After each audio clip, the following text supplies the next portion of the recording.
الحمد للہ رب العالمین والصلاة والسلام علی سید الانبیاء والمرسلین اما بعد فاعوذ باللہ من الشیطان الرجیم بسم اللہ الرحمن الرحیم یا رب لک الحمد کما ینبغی لجلال وجہک وعظیم سلطانک رب اشرح لی صدری ویسر لی امری واحلل عقدۃ من لسانی یفقہوا قولی رب زدنی علما۔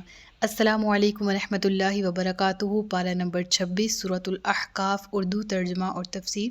گزشتہ اسباق میں آیت نمبر 26 تک ہم نے پڑھ لیا۔ آج کے سبق میں آیت نمبر 27 سے آغاز کیا جا رہا ہے، جس میں اللہ رب العزت ارشاد فرماتا ہے وَلَقَدْ أَهْلَكْنَا مَا حَوْلَكُم مِّنَ الْقُرَىٰ وَصَرَّفْنَا الْآيَاتِ لَعَلَّهُمْ يَرْجِعُونَ، اور بے شک ہم نے تمہارے آس پاس کی بستیوں کو ہلاک کر دیا اور بار بار نشانیاں لائے تاکہ وہ باز آ جائیں۔ یہاں اولین مخاطبین اہل مکہ ہیں، اس لیے انڈر بریکٹ بھی اہل مکہ لکھا گیا، یعنی اہلکنا ما حولکم۔ کم جو ہے وہ ضمیر کس کی طرف اشارہ ہے؟ اہل مکہ کی طرف۔ اور ارد گرد قرب و جوار میں کون سے لوگ آباد تھے؟ اصحاب الحجر بھی تھے، جسے قوم سمود کہا جاتا ہے۔ قوم لوط کے کئی اجڑے ہوئے شہروں اور ویران بستیوں کے کھنڈرات اللہ فرماتا ہے تمہارے ارد گرد موجود ہیں، یعنی خطۂ عرب کے ارد گرد ہی یہ قومیں آباد تھیں ایک وقت میں۔ اللہ فرماتا ہے تمہارے تجارتی قافلے ان کے پاس سے گزرتے ہیں، ان کے اداس در و دیوار اور اجڑے ہوئے محلات، ان سے پوچھو کہ ان پر کیا بیتی، اور وہ تمہیں بتائیں گے اپنی داستان۔ اور کیا کہ جب اللہ کے نبیوں نے یہاں بسنے والوں کو سمجھایا، طرح طرح کے معجزات دکھائے، لیکن بدبختی نے ان پر یوں قبضہ جما رکھا تھا کہ انہوں نے اللہ کے انبیاء کی ایک نہ سنی، اللہ کے پیغامات کو جھٹلایا، وہ اللہ کو چھوڑ کر معبودان باطل کی بندگی کا دم بھرتے رہے، اور اس کا نتیجہ یہ نکلا کہ اللہ کے غضب کا شکار ہو گئے۔ تو جغرافیائی اعتبار سے دیکھا جائے تو وہ تمام اقوام جن کے انجام کا ذکر قرآن کریم میں تکرار کے ساتھ آیا، یعنی بار بار آیا ہے، جزیرہ نما عرب کے ارد گرد کے علاقوں میں آباد تھیں، اسی لیے ذکر ہوا وَلَقَدْ أَهْلَكْنَا مَا حَوْلَكُمْ۔ حول جس طرح حالہ اردو میں لفظ نکلا ہے نا، حالہ کسے کہتے ہیں؟ ارد گرد کو۔ حول بھی ارد گرد کو عربک میں کہا جاتا ہے۔ تو ارد گرد سے مراد کون سے ہیں؟ وہ تمام اقوام جو کہ جزیرہ نما عرب کے ارد گرد کے علاقوں میں آباد تھیں۔ احقاف کا ذکر کریں، یعنی قوم عاد کا علاقہ مکہ سے جنوب مشرق میں واقع تھا۔ قوم سمود کا علاقہ جہاں جناب صالح علیہ السلام جہاں پر مبعوث ہوئے، اس علاقے کو مدائن صالح، مدائن مدینہ شہر، مدائن وہ تمام بستیاں، وہ تمام جگہیں جن کی طرف مبعوث کیا گیا تھا جناب صالح کو، وہ مشہور ہوئی مدائن صالح کے نام سے۔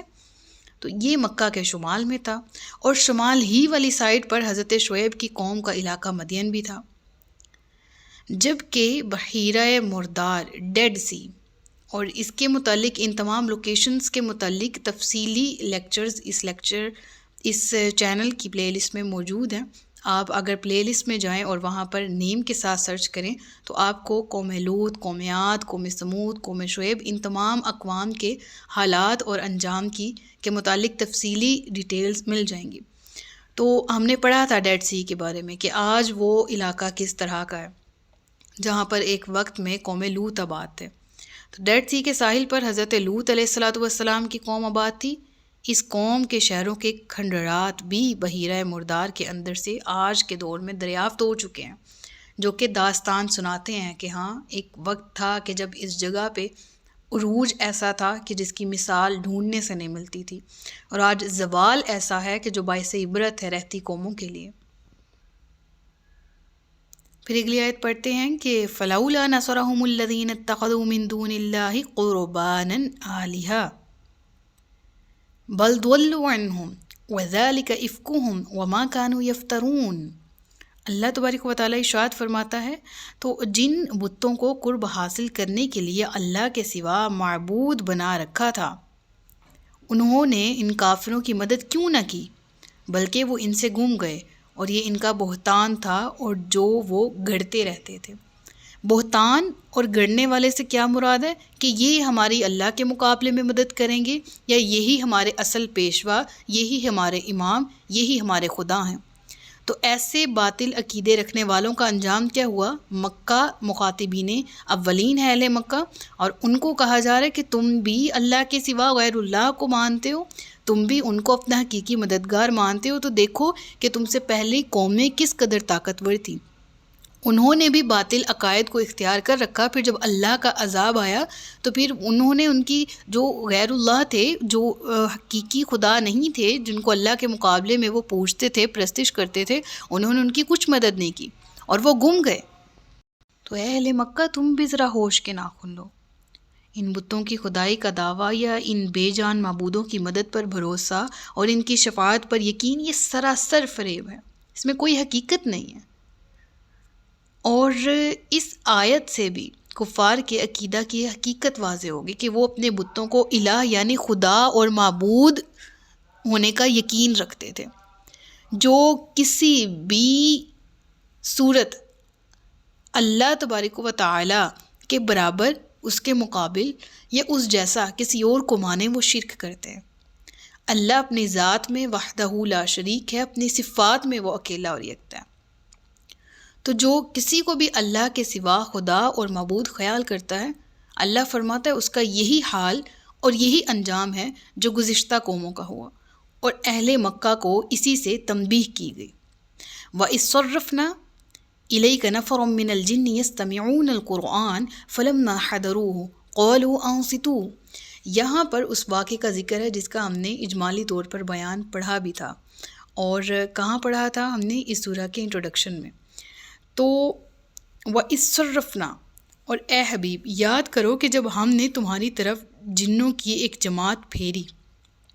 صرفنا سے مراد کیا ہے؟ ہم نے پھیرا الیک، آپ کی طرف، نفرن، ایک جماعت، من الجن یستمعون القرآن، جو غور سے سنتے تھے قرآن کو۔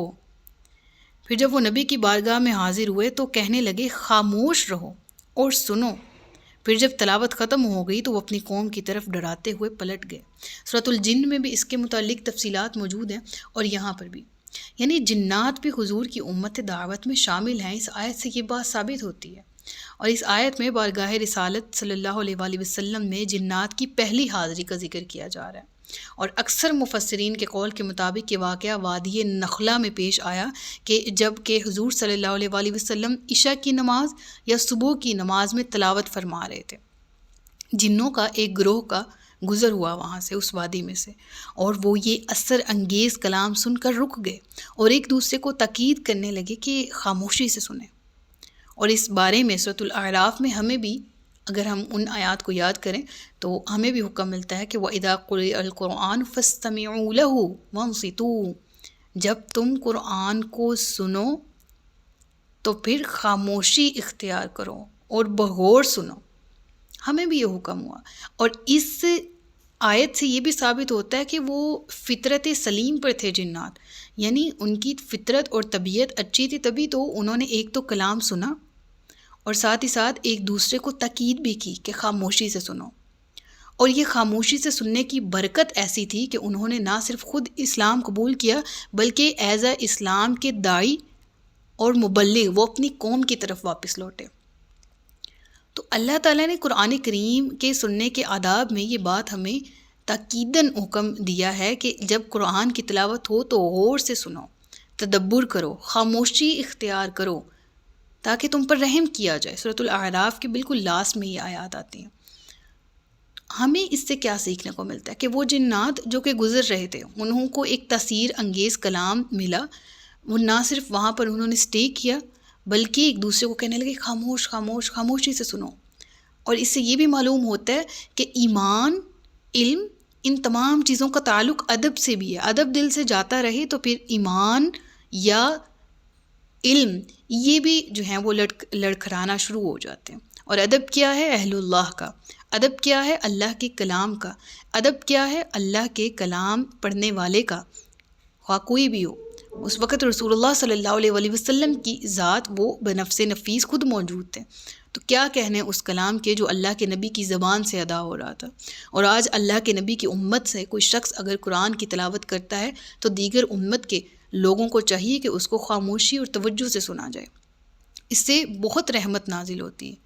لعلکم ترحمون، اس کی کنڈیشنز کیا ہوتی ہیں؟ اول یہ کہ اللہ تعالیٰ دل کی دنیا بدل دیتا ہے، جیسے ان جنات کے ساتھ ہوا کہ انہیں بھی کلام الہی سننے کی سعادت نصیب ہوئی، اور وہ کلام جو کہ گزشتہ انبیاء اور ان کی کتابوں کی تصدیق کرتا، رائے حق کو واضح کرتا ہے، تو ان جنات کے ساتھ کیا ہوا؟ انہوں کو ایمان کی دولت بھی نصیب ہوئی اور وہ مبلغ بن کر لوٹے، اور ان جنوں نے اپنی قوم کو دعوت دی کہ وہ ایک لمحہ ضائع کیے بغیر اس کلام پر ایمان لے آئیں، ان کے گناہ بخش دیے جائیں گے اور انہیں عذاب الہی سے نجات مل جائے گی۔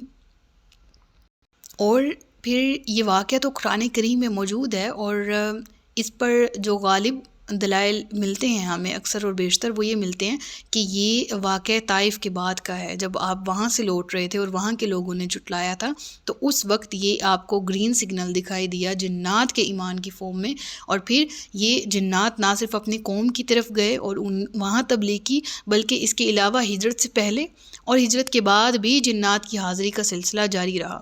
وہ حضور صلی اللہ علیہ وسلم کی زبان اقدس سے کلام الہی سنتے اور جا کر اپنی قوم میں ان کی تبلیغ کرتے۔ اور علامہ خفاجی رحمۃ اللہ تعالیٰ علیہ نے یہاں پر لکھا ہے کہ ہجرت سے پہلے 6 بار جنات حاضر خدمت اقدس ہوئے تھے، اور اس طرح اور بھی دیگر سی احادیث ہیں کہ جس میں واقعات مختلف انداز سے بیان کیے گئے ہیں، اور جن کے مطابق ہم اگر تطبیق کریں، ان تمام احادیث کو ملائیں، تو ہمیں ایک چیز سامنے آتی ہے کہ جنات بھی مکلفین میں سے ہیں، اور ان میں سے بھی اکثر اور بیشتر رسول اللہ صلی اللہ علیہ وسلم کی بارگاہ میں تشریف لاتے، شرف ایمان حاصل کرتے، قبولیت، اور پھر وہ اس کے بعد اپنی قوم کی طرف بھی جاتے اور تبلیغ کرتے۔ اس سمیت دیگر بہت سے ایسے واقعات بھی ہمارے سامنے آتے ہیں کہ جس میں کچھ لوگوں کے ایمان قبول کرنے کا جو سلسلہ ہے، جو سبب ہے، وہ جنات ہی بنے۔ کہ ایک صحابی رسول ہیں اور ان کا نام ہے سواد بن قارب رضی اللہ تعالیٰ عنہ۔ ان کے ایمان قبول ہونے کا واقعہ کرنے کا، جس طرح انہوں نے ایمان قبول کیا، یہ بھی بڑا عجیب ہے، اور یہ واقعہ کچھ اس طرح سے ہے کہ آپ کہتے ہیں کہ میں ایک دفعہ ہند میں تھا اور ایک جن میرا تابع تھا، اور ایک شب میں سویا ہوا تھا اور اس نے مجھے خواب میں آ کر کہا کہ اٹھو، میری بات غور سے سنو، اللہ نے قبیلہ لوئی بن غالب میں ایک نبی مبعوث فرمایا ہے، آؤ اور اس پر ایمان لاؤ۔ اور آپ کہتے ہیں کہ میں 3 رات یوں ہی خواب دیکھتا رہا، اور اس کے بار بار کہنے سے میرے دل میں اسلام کی محبت پیدا ہو گئی، اور آپ آتے ہیں اپنی اونٹنی پہ سوار ہو کر مکہ مکرمہ پہنچتے ہیں، تو وہاں کہتے ہیں کہ میں نے دیکھا کہ حضور صلی اللہ علیہ وسلم اپنے آس پاس حلقہ بنائے بیٹھے ہیں، اور جب حضور صلی اللہ علیہ وسلم کی نظر مجھ پر پڑی تو فرمایا مرحبا بک یا سواد بن قارب قد علمنا ما جاء بک، اے سواد خوش آمدید، جو تجھے لے آیا ہے ہم اس کو بھی جانتے ہیں۔ اللہ اکبر۔ تو ان واقعات سے اس سمیت دیگر بہت سے واقعات ہیں جو ہمیں ملتے ہیں کہ جس سے یہ بات واضح ہوتی ہے کہ جنات بھی مسلم یا غیر مسلم ہوتے ہیں، اور جو مسلم جنات ہوں ان کی اسلام کے معاملے میں خدمات کیا ہیں۔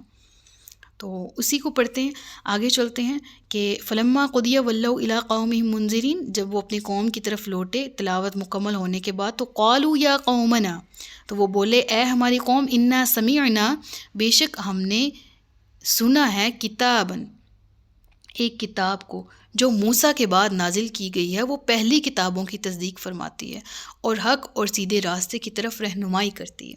دیکھیں بڑی امپورٹنٹ بات ہے، دیٹ از کہ انہوں نے کہا کہ ہم نے ایک کلام سنا ہے جو موسیٰ کے بعد اترا۔ اس سے یہ بات واضح ہوتی ہے کہ یہ جنات جو ہیں وہ اسلام قبول کرنے سے پہلے اہل کتاب تھے، یعنی وہ حضرت موسیٰ علیہ السلام کے کلام سے ملتا جلتا، یعنی جس طرح نجاشی کا ایک کوٹیشن ہے نا بڑی فیمس کہ یہ کلام، یعنی قرآن کو جب انہوں نے سنا حضرت ابی طالب کے جو بیٹے ہیں حضرت جعفر، ان کے حضرت علی کے بھائی کے منہ سے نا، تو جب انہوں نے یہ سنا کلام تو انہوں نے فوراً کہا کہ یہ کلام اور وہ کلام جو عیسیٰ پر نازل ہوا تھا وہ دونوں ایک ہی جگہ سے پھوٹے ہیں، ایک ہی خالق کی طرف سے بھیجے گئے ہیں۔ تو بہرحال اب یہاں پر جنات کی بات کریں تو انہوں نے بھی جب قرآن کریم کو سنا تو انہوں نے کہا کہ ہم ایگزیکٹلی اس پیغام کو پہچان چکے ہیں، یہ وہی کلام ہے جس کی مثل موسیٰ پر بھی پہلے نازل ہو چکی، یعنی یہ موسیٰ کے بعد نازل ہوا، مصدق لما بین یدی۔ اور جو اب دیکھیں بین یدی میں گزشتہ موسیٰ علیہ السلام کے بعد کی بکس بھی آ گئی، ٹھیک ہے، یعنی انہوں نے کہا کہ جو اس کے بعد جتنی بکس جو کلام نازل ہوئے یہ کلام ان کی تصدیق کرنے والا ہے، یعنی وہ پہچان گئے۔ اور یہاں سے ایک اور اہم نقطہ نکلتا ہے کہ دیکھیں ان کے وہ فطرت سلیم پر تھے نا، اور قبول کرنے آئے تھے، انہوں نے سنا، پہچانا، فوراً ایمان لے آئے۔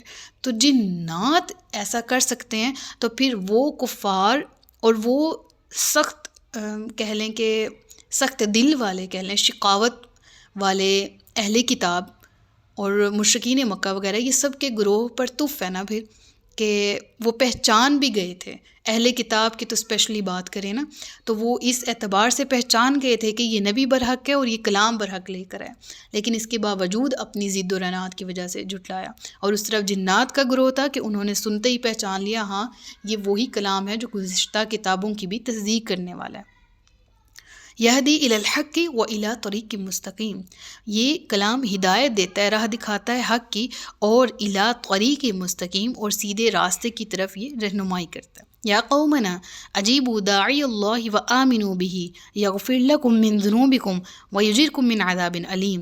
اس کا ذکر ہو چکا، دوبارہ سے پڑھ لیتے ہیں کہ اے قوم اللہ کے منادی کی بات سنو، یعنی اللہ کی طرف سے جو پیغمبر مبعوث ہوا ہے، جو اللہ کی طرف بلا رہا ہے، اس کی بات سنو اور ایمان لے اس پر تاکہ تمہارے گناہ بخش دیے جائیں۔ یغفر لکم من ذنوبکم، اللہ تمہارے گناہوں کو بخش دے گا، ویجرکم من عذاب علیم، اور تمہیں بچا لے گا دردناک عذاب سے۔ اگر تم وہ اس سے یعنی معلوم ہوتا ہے نا اہل کتاب تھے، تو اب اصل کتاب پر، آخری اور حتمی کلام پر بھی ایمان لے آؤ تاکہ ہمارے گزشتہ گناہوں کو معاف کر دیا جائے۔ اس سے یہ بھی کانسیپٹ ہمیں ملتا ہے کہ ان کے درمیان، جنات کے درمیان بھی گناہ ثواب کا کانسیپٹ تھا، اور یہ کانسیپٹ آسمانی کتابوں سے جڑا ہوا ہے۔ آسمانی شریعتیں جو ہیں، سامی مذاہب، ان میں یہ ہمیں تصور ملتا ہے جنت دوزخ کا، سزا جزا کا۔ تو اس سے خاص طور پر پیورٹی کے ساتھ ہم کہہ سکتے ہیں کہ ان آیات سے ہمیں جو ہمارے سامنے آتا ہے وہ یہی ہے کہ جنات جو ہیں وہ اہل کتاب تھے، تبھی وہ اتنی کلیریفیکیشن کے ساتھ ہر چیز کو ٹیلی کر رہے تھے دین اسلام کے ساتھ، اور انہوں نے کہا کہ اس پر حتمی طور پر ایمان لے آیا جائے تاکہ ہمارے گزشتہ گناہ معاف ہو جائیں اور ہمیں عذاب علیم سے چھٹکارا ملے، نجات ملے۔ تو ابھی یہاں پر جنات کی تبلیغ جاری ہے، انشاءاللہ نیکسٹ اسباق میں ہم اس سورہ کو مکمل کریں گے۔ صدق اللہ العلی العظیم و صدق رسولہ النبی الکریم۔ سچ فرمایا اللہ نے جو عظمت والا ہے۔ اپنا بہت سا خیال رکھیے گا، مجھے دعاؤں میں یاد رکھیے گا۔ تاجدار ختم نبوت زندہ باد، پاکستان پائندہ باد۔ السلام علیکم ورحمۃ اللہ وبرکاتہ۔